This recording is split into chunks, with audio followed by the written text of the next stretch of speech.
Hello, your editor Daryl here. Starting next week, Morrus's unofficial tabletop RPG talk is moving to the weekends. We're going to move our reruns of our classic sketches over to Wednesdays, and new episodes of Morrus's unofficial tabletop RPG talk will come out overnight on Saturday with our bonus episode for Patreon backers at patreon.com/Morrus, releasing on Mondays. So without further ado, here's this week's episode. This week, the podcast is sponsored by the Imperial Bank of Botherton. If you have a mountain of gold coins looted from an unfortunately deceased goblin tribe, or a cache of valuable gems liberated from a sadly demised commune of bugbears, you'll find no better place to store it. The Imperial Bank of Botherton's vault is guarded by nuclear bear owls, and its adamantine doors are enchanted by the greatest mage in all the... Oh, wait, I think there must be an error. I'm the greatest mage in all the world. Who is this pretender? Who? I demand to know! All the tabletop role-playing news. We aim to amuse and we aim to enthuse. And Morrus's unofficial tabletop RPG. Hello, and welcome one and all to Morrus's unofficial tabletop RPG talk. I am, as always, Russ, aka Morrus, or Morrus, aka Russ. And with me, as always, is... Peter Coffey from the Southampton Guild of Roleplayers. Russ, it's amazing to be here as ever. And you're not alone. I've been followed. Wait, no, how? What? There's a shadow somewhere behind stalking. Ready to bring full force of the law. Yes. Fantastic. It's Marc Langworthy. It is. With us is Marc Langworthy, who is the 2000 AD RPG line manager. That's a long job title, actually. Does he work for Ian World?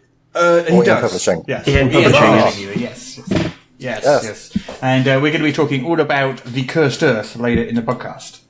Ooh. Very much so.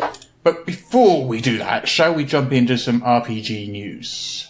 Oh, yes, let's.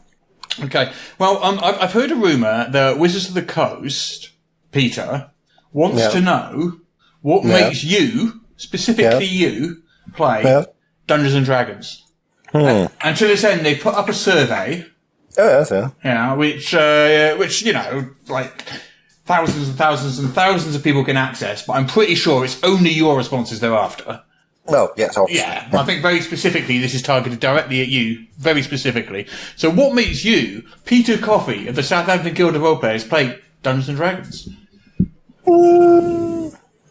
Well, I haven't played all the character classes yet, so that's important. I like playing role-playing games, and quite often and quite usually Dungeons and Dragons is the only game in town.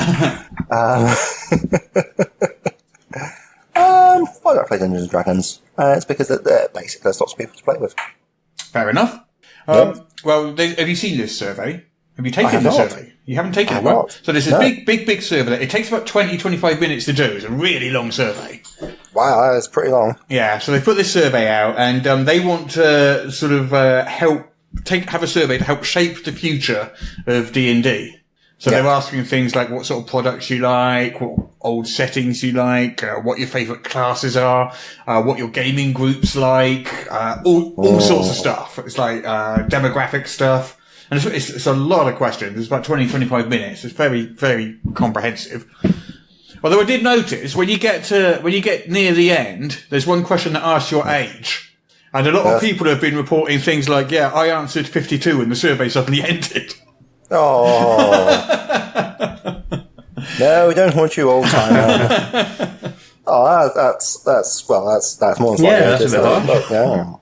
I don't know how true that is, because obviously I answered my true age, which is 26. And obviously they said, you sound cool, we'll ask you questions. Who's that young cool guy over there playing D&D? Said no one ever. But we'll stick a link in the show notes to that. But I think it's quite important that people do sort of like weigh in on this survey and sort of help shape what happens in the future. Oh, absolutely. It sounds very good. There's quite a few questions that relate, I think, to video games as well. And at least one of the questions asks specifically, have you played a tabletop D&D game? Yes, as opposed to online.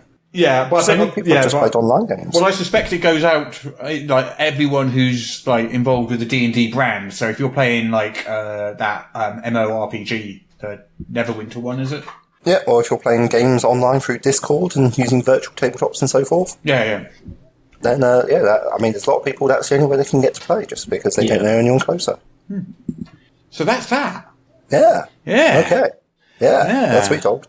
Yeah, so Wizard of the Coast, sticking on Wizard of the Coast, they have just bought a video game studio. Really? Oh, nice to see they've got a bit of cash to rolling around. Well, the game studio is called, and I don't know how you pronounce this. I'm sorry, yes. How would you pronounce Tuque? Tuque.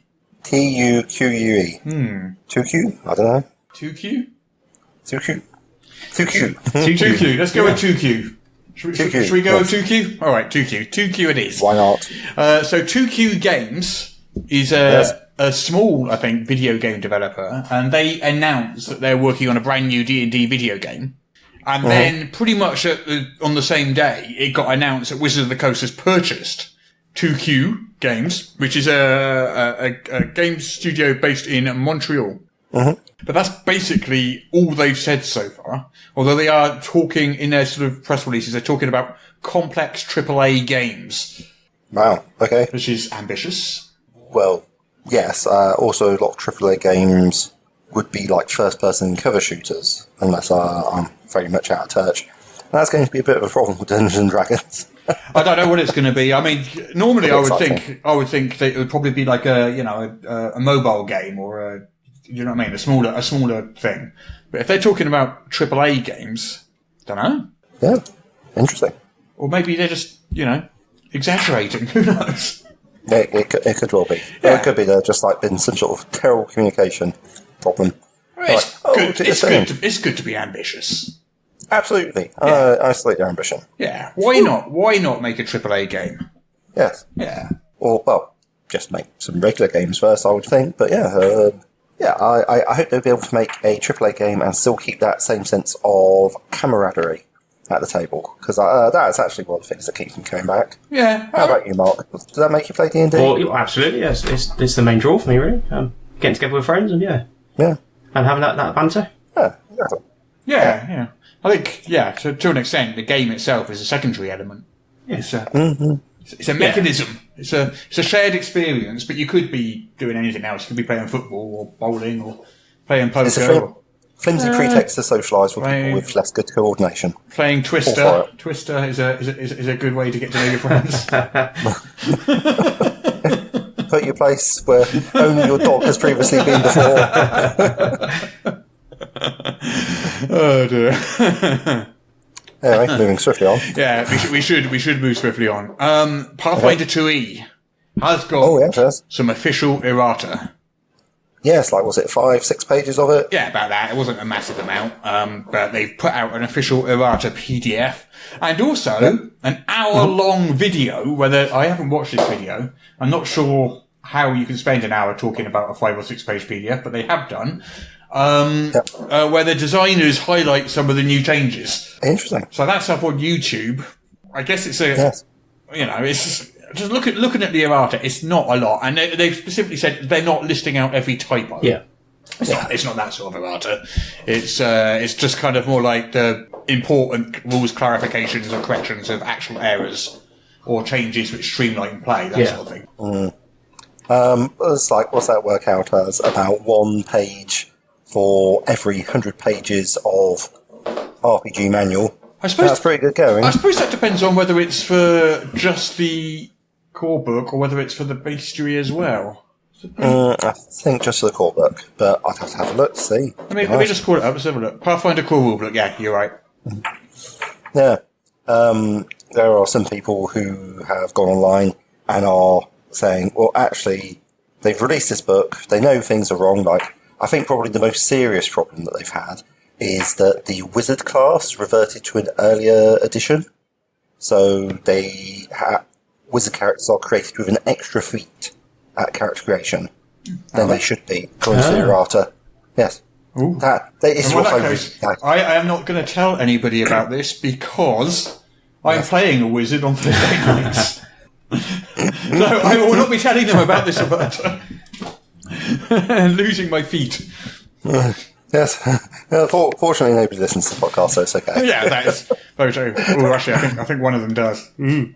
Oh, well, there you go. Damn it! Daryl, take this bit in. Damn it! Hoisted by my own petard. Yes. Have you had a chance to look at Pathfinder 2nd Edition, Mark? Yeah, we did. Joined a kind of one-shot game where we ran through character creation. And we had a kind of brief intro to a little bit of social and combat scenes. Character creation, I found really heavy. I understand why they've done so much choice. Yeah, I'm surprised by that because I find it a little lighter than 5e. Right. I find it really quick. All right. I've only made up like 2 or 3 characters, but I do find the character creation here is super quick. Oh, fair enough. I just kind of felt a little bit overwhelmed by the choice that you could pick and choose from. Maybe. But then that's not a bad thing, really. You know, choice isn't a bad thing. My kind of standard Sunday group, we heavily have played Pathfinder 1e across the years anyway. Yeah. So it was a bit of a no-brainer. I'd go and look at it. And I definitely would like to delve back into it at some point.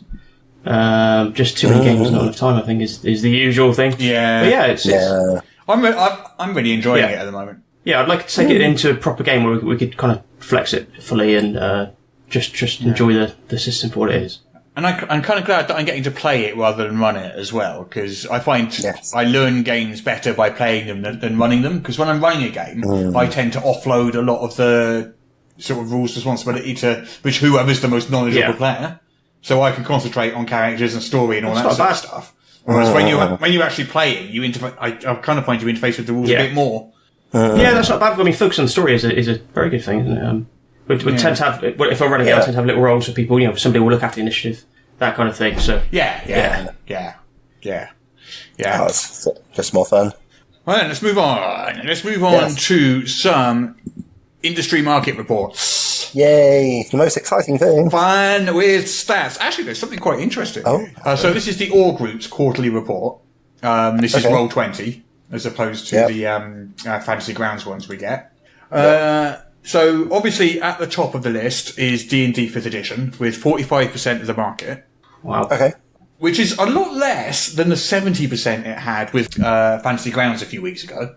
But what's really interesting is in second place, with 18% of the market. Yeah. Are you looking at this, or do you want to make a guess? I'm trying to look it up and having no look. Who's come second place? I'm just trying to think, really. Who would... Call of Cthulhu, maybe? Yeah.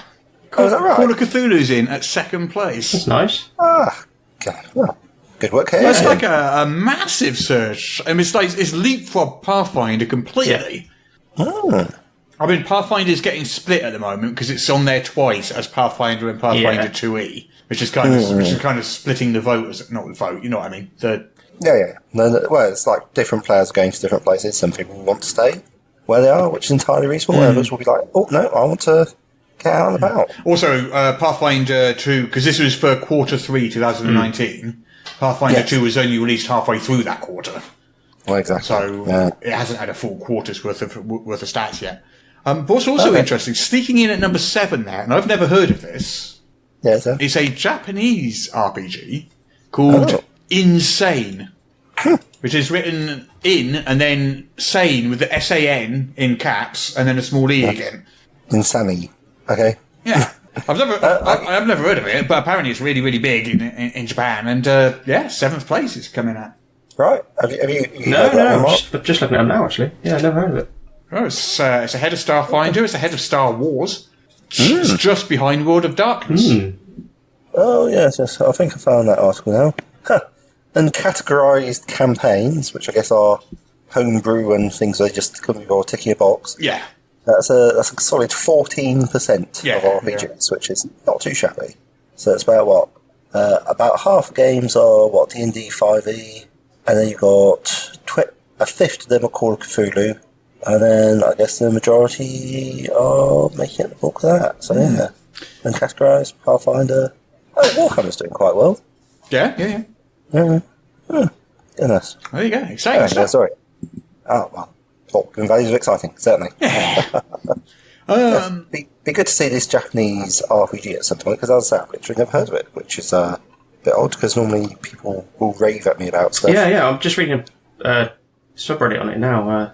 Somebody's claiming Insane is billed as a multi-genre horror RPG. Its name, of course, is a direct reference to Call of Cthulhu, which happens to be currently the single most popular RPG in Japan. Tell you what, it is Halloween. I wonder if that's got anything to do with these two jumping up there suddenly. You know what? It wouldn't be a news segment if we didn't have news from Modifius, would it? More news. Oh, okay. What's their latest press release? So they have unveiled the cover of Vampire Fall of London, which is their big Vampire the Masquerade campaign coming up. Oh, exciting! Yes, because they've been rehabilitating a brand which has had some problems with toxicity. So there's a nice picture. It's got the Shard in the middle. It's got St. Paul's to the left. Give it its proper name, the Eye of Sauron. The Eye of Sauron, yeah. Yeah, that's what the locals call it, because when you're like going along on the train, you see it, it's just like, and the sun catches it just right, there's this big red glowing light coming off. Have you ever been up the Shard? Not the Shard, no. No, I'd like to, because you can eat, there's a restaurant at the top, isn't there? Yeah, I imagine the view for that's quite good. I imagine it's not cheap as well. Well, no, there's generally quite a lot of money associated with that. I think I've only been up to like a 34-storey building, still on the roof of that, looked over. It's nice view, near where the old post office tower was. Anyway, sorry, we digress. Yes, anyway, yes. Buildings I have climbed. Yeah, no, it's got a very, I don't know, not quite sepia. It's sort of vaguely, it's not really blood-stained either. Well, I think that's supposed to be blood. I mean, red blotches on the cover of a book with the word vampire written on it, I think you can pretty much safely assume that's blood. Well, you can assume it's meant to be blood, but yeah, it doesn't look very much like it to me. But anyway. And does it have like a coffee ring or something at the bottom there? Maybe. It looks like someone's left a coffee cup. Sorry, I mean, I quite like the background art that they've done, but then someone's taken this like red splotching and thrown it all over. Some sort of anarch mark. And is it? Yeah, maybe. Yeah, maybe. And they've whacked a learner plate for the L in London. Or maybe it's supposed to be like it's a mix of calligraphy and then magazine letters. Yes. Yeah, that looks like the way, like a serial killer would chop out different letters to send a message to Sherlock Holmes or something. Or a kidnapper or some such. Or a kidnapper, yes. Yeah. Yeah. Well, yeah, it's a look, certainly. I'd have to have a look inside to see if it was relevant. Yeah, I mean, there's kind of a lot of controversy over the art style in the core book as well for Vampire.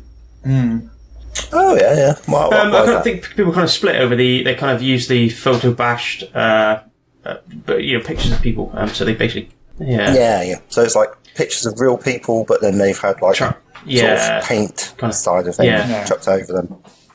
Yeah, I know what I mean. Yeah, it's quite distinctive. Yeah. And it's a bit of a departure from the traditional like black and white line drawings that they've done before, which I quite liked. But I could see the argument. I mean, it's there now. Like you said, I think it kind of draws you into the setting to have that. But there is something to be said for the original artwork, definitely. They got kind of like a lady on the first few pages of Fashion Second Edition, is it? With springing forward with her coat. Having said that, there were definitely some good samples and really not very good samples of the black and white artwork. Yeah, it's very variable. I guess it's like they're adopting a style and they're going to try and keep it consistent, eh? Okay. So who here remembers the Forgotten Realms? The where? Sure. I'm sorry, I forgot. Sounds familiar. I see there were these realms that Ed Greenwood created, and lots of D&D adventures are set in these realms. Yeah. Yeah, and but everyone's forgotten them, so... Oh, that's awkward. Yeah. It is unfortunate. Has he checked down the back of the sofa? That's where I always find things I've forgotten. So, Ed Greenwood's original map of the Forgotten Realms surfaced at gamehole.com. Oh, okay. Apparently, Alex Kammer, who's the director of GameHole.com, was showing this map off. And the guy who runs Zoltar, who runs Sage Advice EU, you know that site? Just collects lots of tweets from D&D designers. Oh, okay, yeah. He was there, and he took a whole bunch of pictures of them. So, you can now have a look directly at Ed Greenwood's original Forgotten Realms map, and it's really big and really detailed. Well, there's still a fair bit of blank space in, which I always appreciate in a fantasy map. That's where there be dragons. But have you seen it? Have you got this there? Yes, so I managed to pull it up. It vaguely reminds me of a map of Europe, if you hear what I'm saying. It's got, I don't know, that's the first thing I think of when I look at it, but it's like obviously quite distorted. Very, very big bay there, connecting, I don't know, or sort of like a rhino trying to catch a bit of popcorn. A rhino trying to catch a bit of popcorn. Yes. That's it. I look, what? You see, like, there's like this little, over on the left, there's like these little islands or something. Yeah, and that's the popcorn, is it? The rhino, yeah, exactly, and the rhino's lurching its head forwards. You can see its big horn there, just beside it, and there's that big bay where it's like trying to catch it with. That's its mouth. Yeah. All right then. Anyway. Oh dear. Yeah. It's nice to see that some really someday I really history, do have to show you some more shark cards and just see what you come up with. A butterfly. Yes. Anyway, moving swiftly on. Yeah, it's probably best we do. Yeah, it's lovely that role-playing history is being preserved. Yeah. Yes. Yeah. So in 2021, Yes. UK Games Expo is going to be launching an industry convention targeted at publishers, designers, retailers, and distributors. Interesting. To be held in Birmingham, the same location as UK Games Expo. Launching in, I think it's February 2021. Yep. I'm not sure how successful that would be, given that so many of the publishers and stuff are over in America. Well, it may be trying to go for a more European appeal. Maybe, yeah. Certainly a big old set of markets we've got going. Yeah. Well, there's not an awful lot of information yet. Yeah, February 21, Birmingham. Yeah, that's about all the information there is so far. I guess we'll... and we know for a fact that there are a lot of board games out there, which I'm pretty sure they're going to include. Yes. For instance, you can have Essen Spiel, and that runs pretty much every year. Yeah, and you have it's an absolutely massive convention. It was last week, in fact, wasn't it? Just finished, yeah. Oh, yeah, goodness. Yeah, and what's the big Italian one that's going on right now? It's more comics, isn't it? Luca. Ginormous convention. I think it's the second largest comics-based convention in the world, like just after Comic-Con. Brussels met with a deafening silence. You've never heard of it? It's massive. No, it's enormous. No, never. It makes it makes Gen Con and Essen look tiny. Wow. Okay. No, I've heard of Comic-Con, Gen Con, but maybe... Yeah, well, it's in Italy and it's like Comic-Con, but it's got quite a heavy tabletop gaming element to it as well. Right, yeah. Okay, so clearly there's demand for European gaming, which, speaking as a European, I'm all in favour of. Yeah. Let's have a look. Giant sizes. Yes. There's a graphic made by a Swedish guy called Anders Johnson. Oh, yeah. And he's created a graphic where he compares the sizes of various D&D giants. Starting with cloud giants, stone giants, frost giants, fire giants, hill giants, and storm giants. And then he's got a little man at the end, just to give a bit of a comparison. You've got big giants and little giants. They're all pretty big, to be fair. Yeah. I mean, that's why they're called giants. You got 26 foot, that's your storm giant. Mm-hmm. And down at the bottom end, you got 16 foot, which is your little tiddler of a hill giant. Yeah. Although I must say the stone giant is a bit taller, but it does look significantly less giant to me. More sort of like lanky. Well, he's quite skinny, isn't he, the stone giant? Yeah, just get the pies, man. His entire body is about as thick as the frost giant's arm. Yeah. Basically, yeah. Yeah, that's fair enough. Yeah. Is that his internal skeleton you can see there as well? I think he's just very, very thin. Oh, maybe. Yeah. Well, it could be. No, actually, yeah, it does look like you can see his internal skeleton. Yeah. That's weird. Well, giants. Pretty weird. Yeah. I mean, imagine trying to fight something that's 26 foot tall. You just hack away at its big toe, wouldn't you? That's about all you can do. Yeah, for sure. Well, you know how much it hurts when you stub your toe? Oh, that's true. Imagine you just whacking its toe with a giant hammer. Yeah. I mean, I can't help but notice the Storm Giant's sword is the same height as the Hill Giant. It's bigger than the Hill Giant. It's bigger than the Hill Giant because it's excluding the hilt, so it's like, what, about 21 foot or something? And he's using that one-handed. Yeah.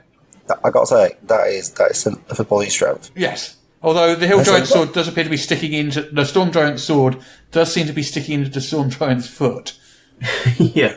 Oh no, it's just behind it. It's resting it so it can go sliding across. Is it a perspective issue? It does look a little bit like he speared himself. It does a little bit, but I would interpret that as being behind. Okay. Well, mind you, the Hill Giant does appear to have acquired a nasty case of pitchfork foot. Yes. Which is where a random peasant leaves a pitchfork stuck in your foot. Yeah, he doesn't seem too bothered by it. No, he's like just a bit confused really. Yeah. He's like, oh, what? And the cloud giant's got these gold rings around his head, which makes it be really, really awkward eating. Yeah, I was just how'd you get your hand to your face, mate? trying to figure out its head where there. It's interesting, to say the least. Yeah, I don't quite get that. That is an odd choice. Yes. I won't lie. Yeah. Hey, fashion. Who's to talk? It's not like any of us are leaders in fashion, is it?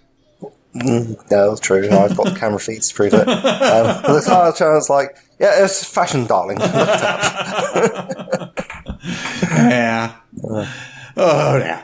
There's a new... Where the fire giant's like, you know what I need? I need more plate armor. Yeah. Why I not? heard you like plate armor, so I'll put some plates on your plate armor so you can have some more plates. Who doesn't need more plate armor? So, they would like be able to do stuff. There's some new miniatures coming out very soon, in December, in fact, so next month. 44 creatures from Volo's Guide to Monsters and Mordenkainen's Tome of Foes, plus a premium set which features an Elder Brain and a bunch of stalagmites. Nice. And Elder Brain looks very, very tentacly. It's in a pool. He looks, Some more tentacles. He looks lovely. Yeah. Yes, my, Mr. Brain, how tentacly you are. Step into my pond, Mr. Bond. Yes, exactly. Yeah. Due to an injudicious decision I made about a month back, my needs for little models are pretty much met for the foreseeable future. Oh, what did you do? I packed the Reaper bones and stuff. Oh, right, okay. Hey, have you checked out Matt Colville's Kickstarter recently? No. I have not. How's that doing? Oh, should I make a guess? I'll tell you, it's got 17 days to go. So it's not quite halfway through. Right. So broken 2 million yet? No. Oh, okay. 1.8. No. Am I higher or lower? Lower. Lower, okay. Broken 1 million? Not quite. Getting close. Shall I just tell you? It's getting boring now, isn't it? It's really boring. It was boring. Watching Peter try to guess a number. That's great podcast material. I know, right? It's currently at $974,822.78. Nice. I'm not entirely sure why it would be at 78 cents, because that's weird. Because none of the rewards are not round numbers. Yeah. Just nod, smile, and accept that people will do random things with money. I guess so. Or maybe it was some auto-calculated shipping costs or something. Oh, yeah, it could be. I don't know. Yeah. But anyway, yeah, so he's approaching 1 million. Right. I don't know if this is going to overtake his previous one, because his previous one was, 2.3 million, was it? I can't remember. Oh, it's huge, wasn't it? Yeah. Let me have a quick look. His previous one Strongholds. Yeah. Yes. Have you seen the Strongholds? I have, yeah. It's quite impressive, actually. Yeah, Strongholds and Streaming was 2.1 million. And he had basically 29,000 backers. So far on this one, he's got 12,000 backers, 12,500 backers, and he's just under 1 million. So I don't think he's going to quite top that last one, but it's still going to be in the 2 million region, I reckon. Nice. That's a lot of money. Yeah, definitely. Nice chunk of change. That'll be 4 million over 2 Kickstarters. Yeah, that's pretty crazy. That's pretty awesome. Good work, that man. There's a new Starfinder book coming out. Mm-hmm. For those who play Starfinder, it's called the Character Operations Manual. Comes out on November the 12th. The Character Operations Manual has a bunch of new character operations for each class, each Starfinder class. So the Envoy, he gets a polymorphic disguise. Okay. Always good. The Mechanic gets an experimental weapon or armor prototype. Mm-hmm. The Mystic gains new epiphanies and a great punch. The Operative gets a quick cover ability. The Solarian can manifest an energy shield. The Soldier gets new unarmed strikes which have weapon properties. And the Technomancer gets a cybernetic augmentation that levels up with him. Okay. Sounds like they've added a set of nicer options for people. Yeah, I mean, that's just some of them. That's because they posted an article with, previewing those things. It's a whole book, so there's going to be a whole lot more than that. But there's some of the sort of things that they've highlighted. So if you're a Starfinder player, which I don't know if any of our listeners are, if you're a Starfinder player, let us know. Oh, right. Drive-Thru RPG has been under attack. Oh, yeah, I did have an email about that. Yeah. By one of the following three things. Either Daleks, Stormtroopers, or hackers. One of those three things has attacked Drive-Thru RPG. I don't think it's Daleks, because those are just exterminated them all. I don't think it was Stormtroopers, because they probably wouldn't have noticed because it was menaced. So I'm going to go with hackers. Your logic is infallible. So yeah, there's been a coordinated hacking attempt on the website by apparently Russian hackers. Oh, dear me. And these guys, it's not... I don't know if it actually counts as hacking, actually, because basically what's happening is nothing's been compromised. No user accounts or anything like that has been compromised. Or no systems have been compromised. But what's happening is it's like a brute forcey type thing where hackers have got hold of people's passwords from elsewhere. Yes. And are then just trying the passwords on Drive-Thru RPG. And then if they manage to get into the account, they're emptying out the balance of the account into PayPal. Okay. So Drive-Thru RPG is basically getting everyone to update their passwords as a precaution.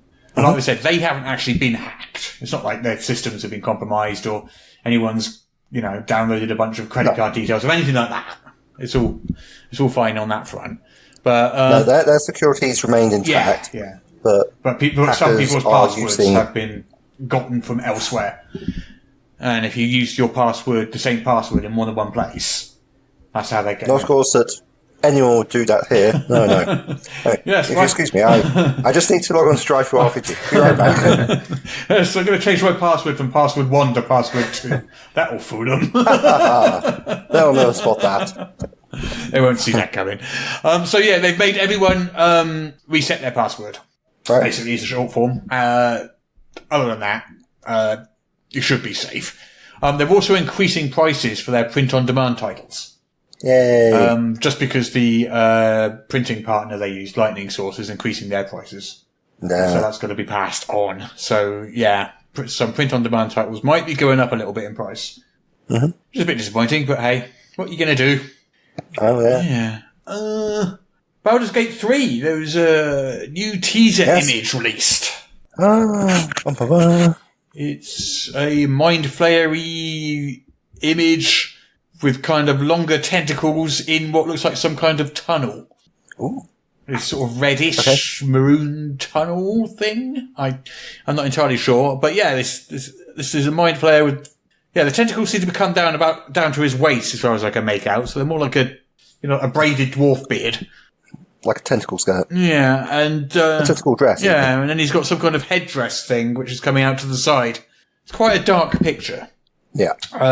Mysterious. Yeah. They also announced that the game will be available on Google Stadia subscription service. And also other platforms. No release date yet. Right. So I'm looking forward to that one. As long as it comes out for a Mac. If it doesn't come out for the Mac, I'm not going to get to play it. No, I think, to be fair, I think it's Larian Studios making it. They're pretty pretty solid. Yeah. I've very much enjoyed Divinity and Divinity Original Sin 2. Those are like really, really good games. So yeah. Look forward to it, mate. Okay. Look forward to it. Well, that is it for the news. Huzzah. We finished the news. Okay, there's no more news to talk about. Everyone go home. Yeah. That was quite. We're done with RPGs That was now. that was actually quite a long news session. Actually, I think, wasn't it? I know it's Mark, he's such a chatterbox. sorry, yeah. Can't hear shit out. I keep getting distracted by looking at the news. Have you got any Red Scar news, Mark? Well, Yeah. hopefully this week will be the release of the Devil's Run core book PDF to backers. Oh, cool. So That's the driving game, isn't it? Where you've got like sort of a post-apocalyptic Hellroad that's sort right, of thing. yeah. So just pulling the full elements of the core book together on that. Just had some new artwork arrive, so... That's pretty good. When did the Kickstarter end? It was, 2 months ago? That's Kings of War. So, Devil's Run was like 18 months ago. But we delayed with the introduction to the Suede rules for Savage Worlds. Yeah. Yeah, so that's pretty close. And we're continuing development of Kings of War, which is really exciting. Just kind of getting together with the writers of the novels, just to make sure all the lore ties up in the background. Because the last thing I want to do is kind of introduce any canon that needs retconning straight away. But yeah, that's very that very would cool. be unfortunate. And obviously we have Dragon Meat to look forward to, so... Oh, Dragon Meat. That's in December, is it? End of this month, yeah, kind of. It's actually, I think it's actually 31st of November. 30th of November. Yeah, that's right. Yeah, So almost that's December. Saturday, yeah. Almost December. Yeah. Almost December, yeah. No, I'm looking forward to Dragon Meat too. I'm going to be there with a stand, selling Brand new books and stuff. Oh, yes. There's a new book coming out as well. And then we got a little... Which maybe talk about that And then we a got bit later. we've got a little EN Publishing Company retreat going on that weekend. Yes. Which should be fun. Nice. Yeah. It's time to play our favorite game. It's time to play the game. Our favorite game in all the world. Guess the Kickstarter from just the name. Shall we play our favourite game in all the world? Okay. Mark, are you going to GM this time? Yeah. Are you sitting comfortably? Yes. Not that favourite game in all the world. But I've got this great tiefling rogue with this amazing backstory. Like, basically, right, his parents died when he was very Tell me young. about your character. It's a thing that game designers always used to complain about, that people would come up and tell them about their character at a convention for 45 minutes. Yeah. And let's be fair, Right. there aren't many things less interesting than being told about someone else's character in a game you're not playing. That's legit. Yeah. Anyway, so our favourite game in the world is the game where I read out the name of a Kickstarter and you try and guess what it is from just the name.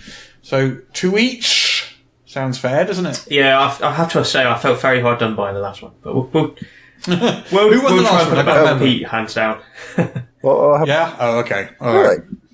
Oh, that's most unusual. You've actually been doing quite well recently, Peter. It's almost like if you play a game for over a year, you pick up some minor skills at it. Who would like to start then? Oh, I'll start. You say Publish minor tradition. skills, it really is a minor skill, isn't it? It's It's a very specialised. specialised skill. Guessing Very the specialised. contents of a Kickstarter from just its name. It's not. You wouldn't put it on your CV, would you? All right, you would CV. then. I need to go to edit my CV. I'll be right back. It's on LinkedIn. Of course, where else should you put it? Come on, Rush, we're in the 21st century. Anyway, right. You want to go first, Maybe Peter? switch it on. Yeah. Yeah. I do. Okay. Unless you want to go first, You're Mark. welcome to Peter. Yeah. Right. All right, then, Peter. Give it. That's it. What is Grimworld? Grimworld. Grim. This is going to be too easy. Grim is spelt with a Y and 2 M's. This is going to be too easy, he said. Marvellous. Well, that's actually made it a bit harder for me, because the first thing I sprang to was Grimtooth, as in Grimtooth's Traps and so forth. So Grim. Grymm. Grimworld. Alright, let's take a bit of a Hail Mary shot. I think this might be something to do with the Brothers Grimm. It'll be sort of a game set in a world which is based entirely around the fairy tales from Brothers Grimm. rather than your more usual melange of D&D monsters or the somewhat played out at this stage Greek myths. So I think it's like focusing very heavily on that. We've had like 4 Kickstarters since we've been doing this podcast about the Greek myths. It's like, guys, give it up. It's done. And for 5th edition as well, it's like, we've done that. That's the thing, though. When we covered so many of them over a period of, what, a year and a half now? Coming up something like that. You do start to notice the things, recurring over and over again, don't you? Yeah. And I feel good about fairy tales. I'm going to say potentially like, not a modern setting, but like it's its own separate planet, what have you. Own separate setting, where you've got like the big bad wolf and you can play as like a little piglet or maybe even, I don't know, Humpty Dumpty or something like that. Let's mash up some Lewis Carroll, why don't you? And it's about playing in that. I don't think it's going to be for big groups of people, so maybe it's a duet play game, because why not? Okay. And I think it's got, I think I'm going to have to say it's actually going to be an original rule set. Oh, actually, no. Let me rewind that. It ends in world. Let's say it's powered by the apocalypse. Well, how am I doing? I said it would be really easy, this one. I was right. It was really easy. You nailed it. That is exactly what it is. It is grim, as in Brothers Grimm, as in dark fairy tales. The only thing you got wrong was the system. So not powered by the apocalypse. It's not powered by the apocalypse. It's D&D 5th edition. Oh, okay. Right. So you would have scored 50 points. But because you got the system wrong, you lost a point. So instead, you scored 49 points. So you've broken even. Which takes you to a grand total of 0. And actually, doing well. Well, you're 49 points ahead of Mark so far. It's a dark fairy tale with progressive RPG elements and unusual mechanics for 5th edition. Mm-hmm. Yes. An odd choice. I'm certainly intrigued as to how they would implement that, because like fairy tales, dungeon crawls, I wouldn't generally put these things together, but awesome. When's the Kickstarter end? This one ends on Monday, November the 11th, and a PDF costs $15. There you go. I anticipated your question. You did, sir. Well done. But I'm not going to tell you how much the print book costs, because you don't ask that, so... I don't. No. So clearly nobody wants to know that. Somebody might want to know that, and they're cursing your name in this. Right, that's one. So, Mark. Go, Mark. 49 points. You can do it. No. Yeah, you're 49 points behind you. You need to score 50 or more to win. And the name of this Kickstarter is called Arcana Academy. Arcana Academy. So I'm going to have, I think, straight away that shouts 5e to me. Is it along the lines of an anime style RPG? I'm thinking along the lines of Heroes Academia, that kind of maybe like Harry Potter-esque type setting where you'll end up in a college, a school, investigating happenings within that kind of very focused setting. Fantasy 5e, I think, yeah. Gonna go with that, really, I think. Well, if you've ever wished you could attend a magical school like Hogwarts... see? This is the game for you. So, yes, it's a magic school RPG about students learning magic, solving mysteries, and forging lasting friendships or bitter rivalries. It does look like it pretty much is kind of, Hogwarts, the RPG, with the... serial numbers filed off, maybe. It uses a free-form spell creation system. It's not for 5e, it's for Powered by the Apocalypse. It's the only thing you got wrong there. So just like Peter, you scored 50 points and then lost 1 for getting the system wrong, which means you scored 49 points. Which means, like Peter, you end the game with 0 points. Woo! It's a tie. It's a tie. There's less... We did. Woohoo! Did not get 0. Did not so this thing ends on Thursday, November the 14th, and it's $12 for the PDF. That's not too bad. So if you want to play Harry Potter the RPG, that's probably about as close as you're going to get. I'd be interested until J.K. Rowling changes her mind and lets someone do it. I'd be interested in checking out their spell system for Powered by the Apocalypse as well. How they're making that work. There's a quick start that you can download and have a look at it. I haven't done yet, but it says, you can customise the spells your character knows. So, yeah. Download the quick start, have a look. Yeah. I shall bookmark it now. A quick shout out for Mike Myler, our friend Mike. Bless him. Vast, how have we decided we're pronouncing this? Kavia. I can't remember how we... Mike, who I'm sure is a devoted listener to the podcast, but I'm sure will write in and tell you how to pronounce it. Well, his Kickstarter, not Kickstarter, it's on Game on Tabletop, isn't it? Ends on the 11th. When's that? Monday. Yes. Yeah, Monday. Yeah. We've talked about it before and he's been on before, but basically if you like Conan, then you'll probably like Vast Kavia. That game. Yes. Was not pronounced. Which is a D&D 5th edition sourcebook. Yes. Oh, I would say also if you like Ringworld as well. I think it offers a lot of possibilities there. Well, he lists the sources as Conan, Xena, Tarzan, Vafford, Khal Drogo, Thundar, Red Sonja, Grognar, the Scorpion King, Beowulf, Cole the Conqueror, Fire and Ice, or just a fan of savage adventures on Primal and Untamed Worlds. Well, there you go. And who isn't a fan of savage adventures on Primal and Untamed Worlds? Boring people, that too. Yeah. We don't want to know people like that, do we? No. Yeah. Right, that's it. That's the end of our favourite game in all the world, and I can declare a draw, which means the winner this week is Hudson. Way well done, Hudson. Who? 12 out of 10, best podcast doc.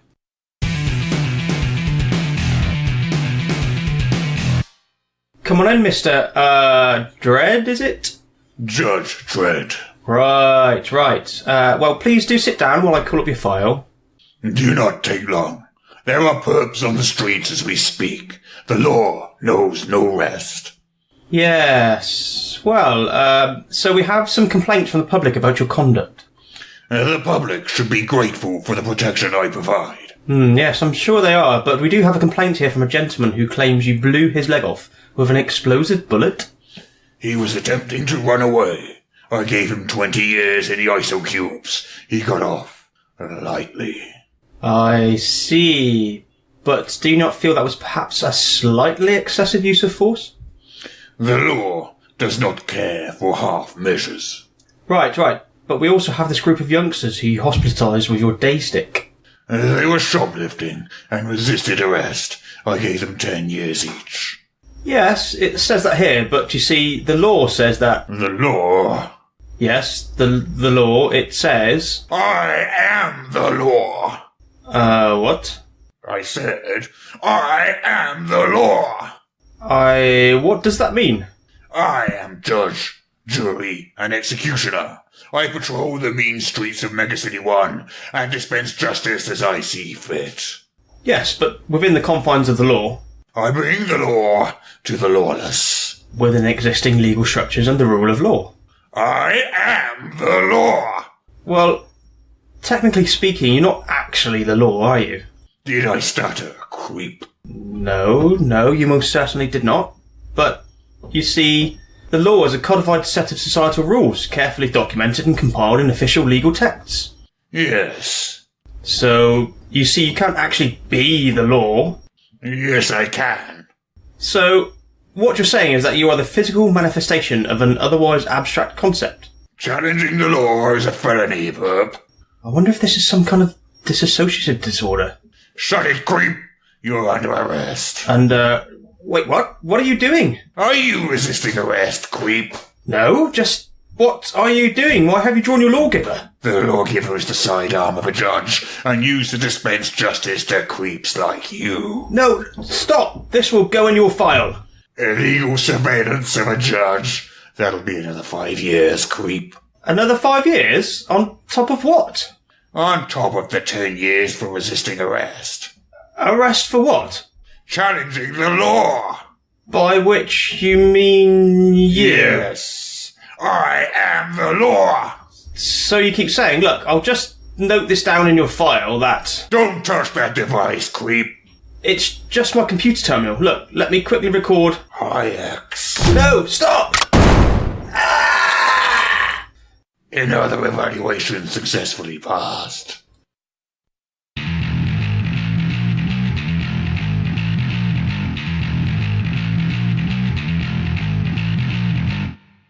So let's talk about something new and something exciting that's been happening. Yeah. Yeah, I think, Mark, you've had something to do with this. Something, what's it? Cursed Earth, which is for Judge Dredd and the Worlds of 2000 AD? That's the one, yeah. It's our latest supplement. We've wrangled it into shape. It's the pre-order PDFs have been delivered, and it's currently in print, or printing. It's printing at this very, very moment. Yeah. Right, as we speak, there's a printer in Lithuania Working busy rolling away, going... working furiously. That's the exact noise it's making as well. Oh, okay. Yeah, Right. exact noise. I assume there was just an actual printer, as in the person. Yeah. No, obviously, as with all of the Judge Dredd and the Worlds of 2000 AD books, it is some absolutely top quality artwork, looking very solid. Is it a case of just drawing from the comics again, or have you commissioned any new and original pieces specifically for this book? Art-wise. Art-wise, yeah. So there's one main piece which we're very, very proud of, I think, as a team. But it's the first. There have been some brief overviews of the Cursed Earth, and by that I mean the comic book, and some fan-made material. But we're kind of proud to unveil the official Cursed Earth map in a couple of variations as well. So we have like a player's overview map where there are key points and places of note from across the whole career, I guess, of Judge Dredd to a certain degree. And then there's a kind of GM version of the map which we'll give out to people in PDF, which will allow GMs to follow the campaign, which is part of the book as well. And the fun part is we're going to have some of those maps at Dragon Meet. Yeah. Not many, though. I think literally it's under 20. Yeah. Because we're getting a decent sized print run done, and I'm just getting about 20 of them diverted to me to take with me to Dragon Meet.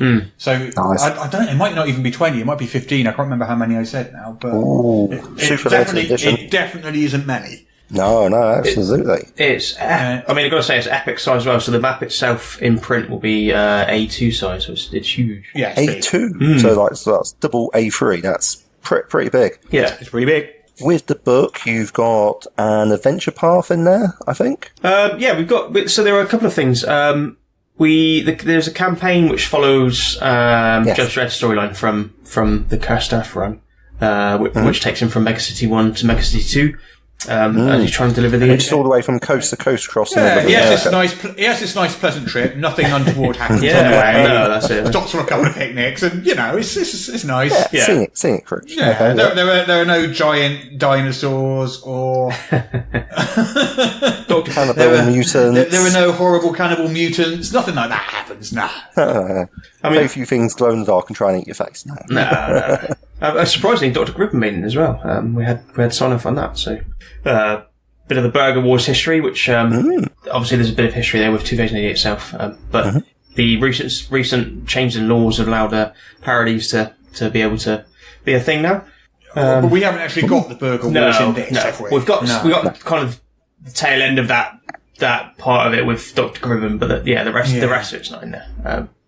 Yeah. Unfortunately, whatever the legal, I didn't fully understand the legal thing behind it, but Rebellion basically said to us, we still can't use that in a licensed product because they can't sub-license whatever their agreement was or something like that. I can't remember. Yeah.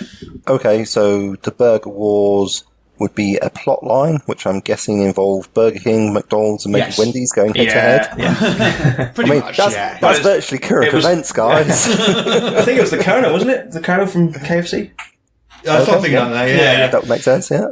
But that's not in there. But the kind of tail end of that with the Green Giants and things is in there with Dr. Griffin. So there. Nice. Yeah. Hey, so for those people who don't know what the Cursed Earth is, Mark, do you want to just quickly explain what is the Cursed Earth, why is it cursed? Why did it make such a fantastic holiday destination? Yeah, away from the megacities, which are pretty awesome places themselves. But it's the massive region between the megacities, really, which is Megacity 1, Megacity 2, Texas City, and it's been utterly devastated by the atomic wars, and it's where a lot of mutant communities live. Hell trackers take voyages across it in search of promised lands. But it's have irradiated wastelands, toxic deserts, mutant communities, all sorts of nastiness hiding out in there. Dinosaur National Park was a thing, which is where Satanus spawned from. So huge dinosaurs once again roaming the Castle. Yes, there's a big dinosaur called Satanus. Yeah. Satanus, sorry. And he's quite tough. Yeah. Yeah. Sort of You do not want to engage. steroids. You do not want to engage in fisticuffs with him. Put it that way. Yeah, no, we've basically put a gem note in there. It's like, this is a TPK type situation. So you want to be upfront with the players in that you're not really looking to go head to head with. Don't go up and punch him on the nose because it won't work out well for you. You can take a rolled up newspaper to the fight if you like, lads. This is very much a runaway situation. Yeah. Yeah. I mean, the whole sort of setup with all of these books. This is our third one because we did Robot Wars. The Robot Wars, yeah. Lunar One. Yep. And this is Cursed Earth. So it's half source book, half adventure. Yeah. So the first half of the book gives you a whole bunch of new Judge Dredd careers, mutant careers, new mutations, new cybernetics, vehicles, armor, weapons, all that sort of player-facing stuff. Mm-hmm. Like things like judges taking the long walk, which is, as I understand it, they've reached the end of their useful lives as judges. Or they've upset somebody. Okay. Yeah. Right. And they have no other option, but yeah. Yeah, it really cuts the cost of the retirement plans, I must say. Yeah. But basically, the idea is you, as well as having this Cursed Earth adventure, which follows the storyline from the Cursed Earth the original Cursed Earth storyline, back in the 1970s. It's also very useful as a source book for your own Cursed Earth. Yep. Adventures, should you wish to run some more afterwards or instead of that one. So we delve into a lot of the settlements, and we don't delve into them, but we kind of touch them in broad strokes. So there are, we go across the whole of the Cursed really, region by region, settlement side by settlement. And there are so many seeds in there for GMs to pick up and run with. It's really exciting, but to spawn those kind of campaigns, and as Russ mentioned, the player side of things behind it to help that. So if you want to move away from judges and run just these adventures across the Castle away from the mega city, there's plenty of stuff in there to help that. I like that this book does what Robot Wars did for robots. Yeah. So if you're playing a robot character, you grab a copy of Robot Wars, and there's so much more stuff, more careers, more alterations you can make, and all sorts of stuff that you can do with your robot. And this does the same thing, but with mutants. Yeah. So we've got a whole load of mutant races. I mean, what were the species we got in there? There's loads of them. I mean, about 7 or 8 of them. Yeah. The Alababi blimps are one of the favourites, I think. Spiderfolk tribes, so they've literally mutated into some kind of part man, part spider. Yeah. There's a we a got whole new meaning to Spider-Man. The Kentucky Trogs, the dog soldiers. Yeah. The Gila Munja and Gila feared mutant assassins. Yeah. Right. So there's plenty in this to play with. Yeah. And also, loads of stuff for non-mutants in the Cursed Earth as well. Yeah. Because the Cursed Earth isn't everyone is a mutant. No. You've got a lot of people just trying to, make a living and just trying to survive out there. Yeah. Roughly how long do you reckon the adventure would take to play through? I wouldn't like to spend. I mean, you could truly spend a good entire year, really. I think if the gem. I think it depends on. Yeah, it's about 15 say 4 hours episodes, is it? Yeah, 15 episodes. Let's have a look. Was it 15? I'm just looking through it now. Episode 9, episode 11, The Coming of Satanus. Episode 12, For Whom the Bell Tolls. 14, Black Sabbath. I think 15, Giants Aren't Gentlemen. 17, 18, The God Judge. So that's 19 and 20, Tweet Story. Yeah, 19 and 20, 22. Cool, it's 22 episodes. So 23 episodes. I'm a big liar. There's 23 episodes. You just got so many episodes in the book, you've lost track of how many. It's a huge campaign. I mean, like I say, by interlinking the scenarios, you could spend well over a year playing it, I think. There's plenty to keep going. Yeah, no, absolutely. Yeah, a lot of stuff, lots of ways to get involved. Of course, it depends upon your speed of play, but definitely Let me just count the pages there. So it starts on page 78 and ends on page 112. 112 minus 78. Oh, no. So the adventure itself is only sort of like 35 pages. It's really more the plot seeds that you've distributed around. Completely, yeah. So you can play them as standalone scenarios if you wanted to. But I think by interlinking them and developing those plots out, you could spend well over a year, I reckon. I would say probably each episode looks like it's an evening's play. Yeah. This is a sort of one session, and then you've got 23 of them. So I reckon I'd say about 6 months, unless you were spinning it out a bit. Well, I think it depends upon your table. There's some tables which are more beer and pretzels and like of course, Whereas I'm like, if we're not jumping over a chasm in a truck that's on fire, why am I wasting everybody's time? Yeah. But different styles of play. I do like to keep it quite fast and frenetic. But if you like a more laid back style, So, but that's a lot. At least 23 weeks, probably longer. Sounds like an excellent book. And how much is the PDF going to cost? It's a supersized book. I have to say at the start. Peter's favourite question: how much is the PDF?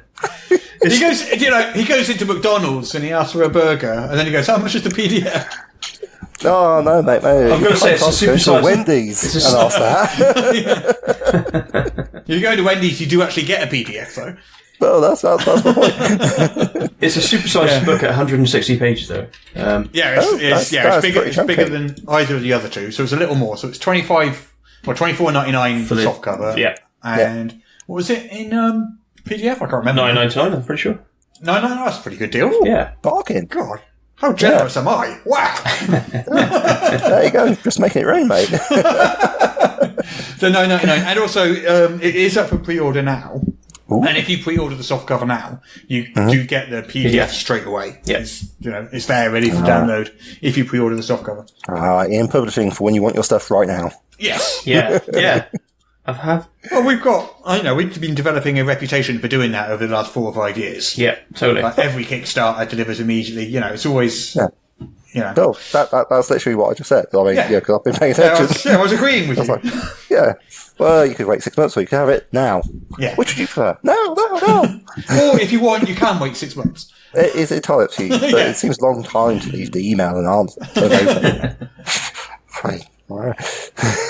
We've also got a big old chapter of monsters and NPCs as well. Oh, yeah, it's ginormous. It is pretty big. Yeah. It's got, I mean, how many stat blocks are we looking at? I think there's around about 80 in the entire book. There's a lot of them. We've got everything from, we've got the Angel Gang in there. Yeah. Oh, so they're not technically from around that time period of the cursed earth, but they are. It's a cursed earth. You can't we have basically figure if they weren't in there, we'd get shouted at. Pouting. Yeah, but technically they hadn't been introduced at this point in Judge Dredd's chronology. Yeah. But they still existed. Yeah. He just didn't run into them then. No. So it's like, but if you wanted to, you could. Well, which would be quite interesting, Yeah. So you could have, like, I don't know, bunch of perps trying to escape justice, peg it out of Mega City 1, and literally go from the frying pan to the fire. I mean, they're quite tough. Let me put it this way. Take me back to the ISO cubes. But that was kind of on purpose, really, because they were obviously have been some of Judge Dredd's biggest antagonists across the years. Yeah. Oh, yes, absolutely. Yeah. Well, we also have a guest appearance from Ketchup. Yeah. So Ketchup was back when Table Story was doing their Judge Dredd live stream play. One of the characters, PCs, was called Ketchup, and he got arrested and exiled to the Cursed Earth, I think in the first or second session. Because he decided, the Robot of the Year show, they were playing the Robot Wars, and he decided that he'd charge some judges. Right. Oh.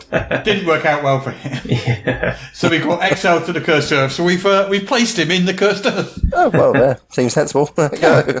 He's out there just trying to stay alive and make out a living. Yeah.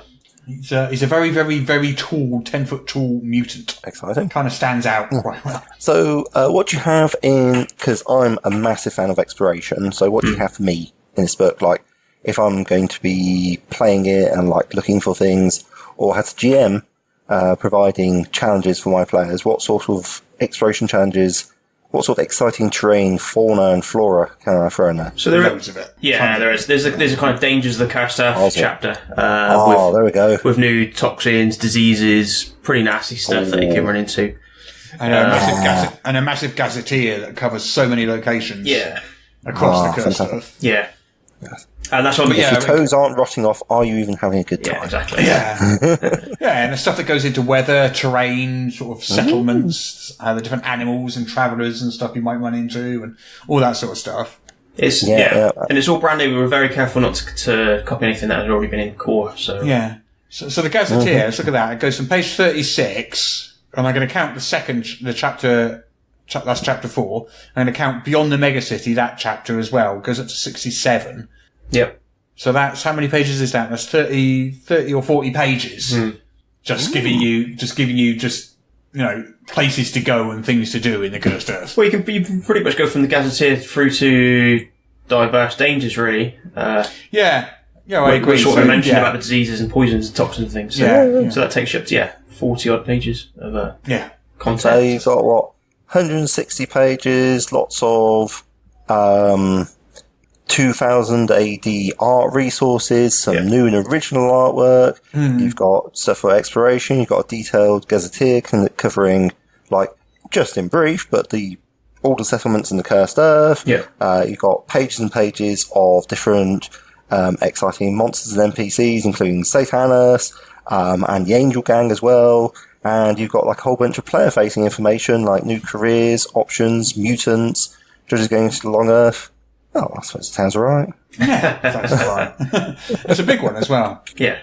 No, it sounds good. About how long did it take to get all this together? It must have been in the pipes for a fair while. So, It was a while, this one. yeah, well, I got pretty much thrown at the deep end, so here's Cash stuff, kind of like, let's make this a thing.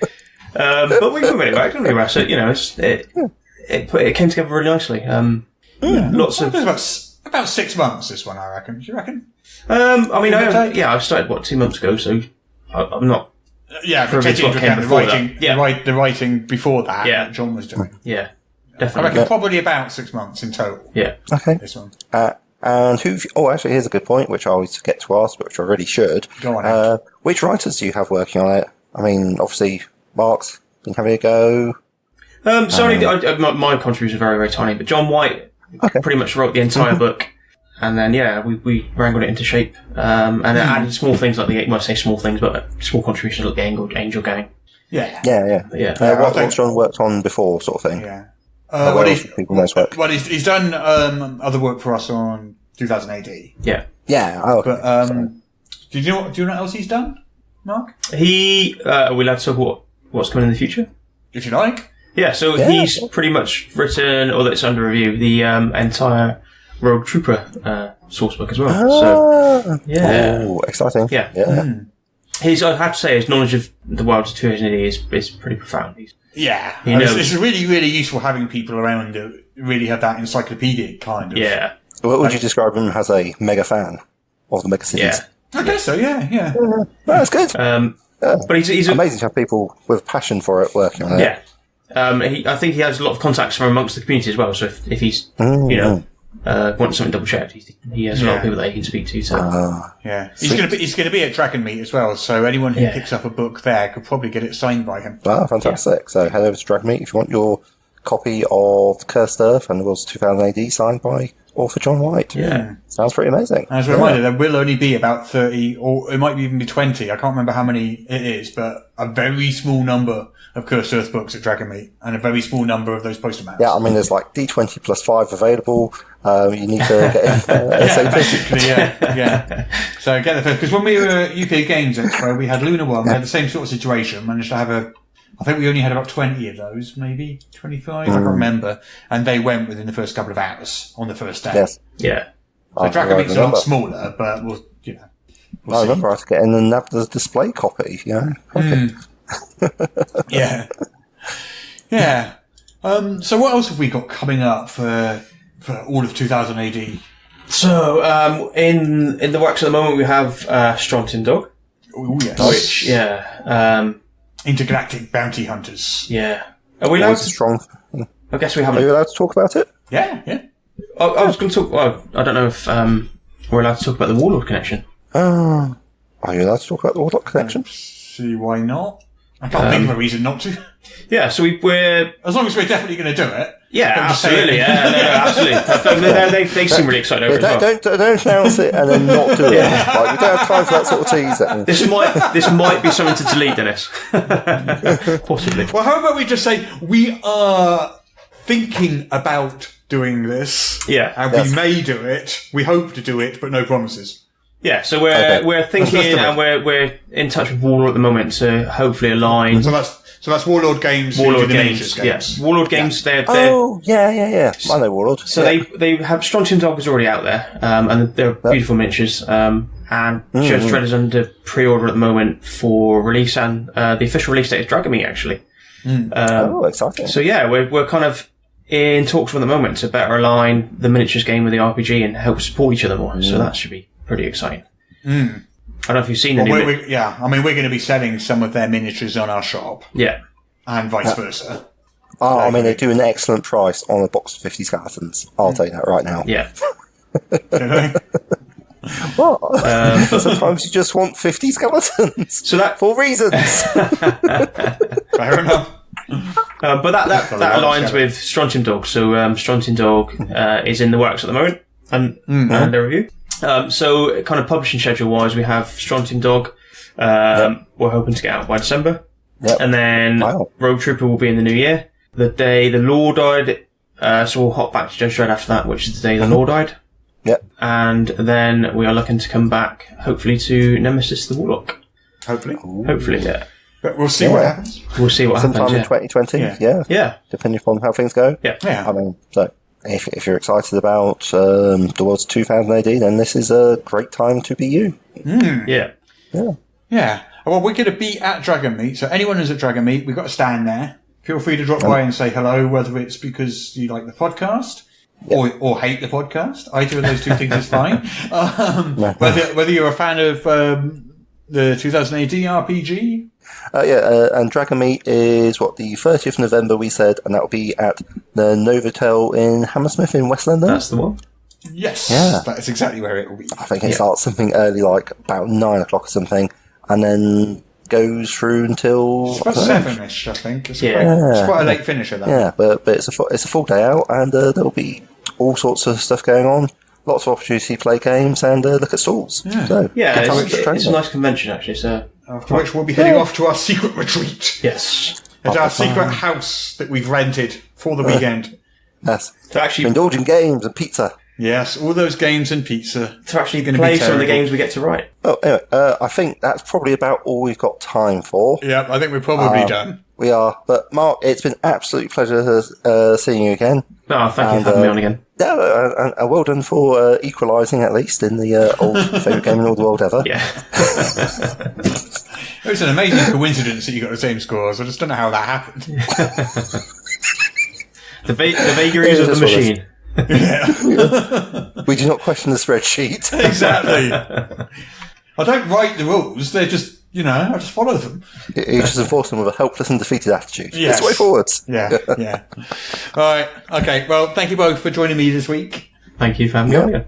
It's been an absolute blast, so I guess it's goodbye from me, Peter Coffey from the Southampton Guild of Roleplayers. And it's goodbye from me, Russ, who you can find on Twitter @Morrus. And it's goodbye from me, Marc Langworthy, the line manager over at D&amp Publishing for 2000 AD. Thank you very much. Bye-bye. Bye.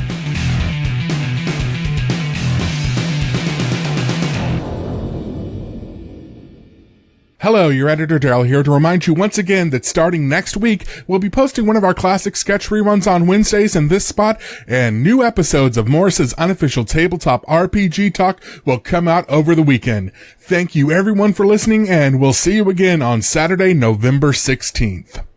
Apparently I now have to read this to you.